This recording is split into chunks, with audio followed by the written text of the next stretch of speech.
मुंबई गोवा महामार्गावरील कशेडी घाटात पुन्हा एकदा भीषण अपघाताची घटना घडली आहे। पोलादपूर तालुक्यातील भोगाव हद्दीत भरधाव कार पुढे जाणाऱ्या डंपरच्या मागील भागावर आदळल्याने या झालेल्या अपघातात एका तरुणाचा मृत्यू झाला असून त्याची आई गंभीर जखमी झाली आहे।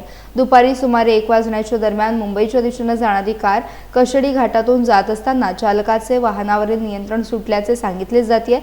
त्यानंतर कार समोरील डंपरवर जोरात आदळली। धडक इतकी भीषण होती की कारचा पुढील भाग पूर्णपणे चेंगरून गेला। या अपघातात चालक निकेश बालन राहणार कल्याण आणि त्याची आई लिसी बालन गंभीर जखमी झाले। दोघांना तातडीने पोलादपूर ग्रामीण रुग्णालयात दाखल करण्यात आले, मात्र उपचारादरम्यान निकेश बालन यांचा मृत्यू झाला। गंभीर जखमी झालेल्या लिसी बालन यांना पुढील उपचारासाठी कळंबोली येथील एमजीएम रुग्णालयात हलवण्यात आले आहे। घटनेची माहिती मिळताच पोलीस आणि काळभैरव रेस्क्यू टीमने घटनास्थळी धाव घेत मदत कार्य केले। अपघातामुळे काही काळ वाहतूक विस्कळीत झाली होती। पोलादपूर पोलीस पुढील तपास करत आहेत।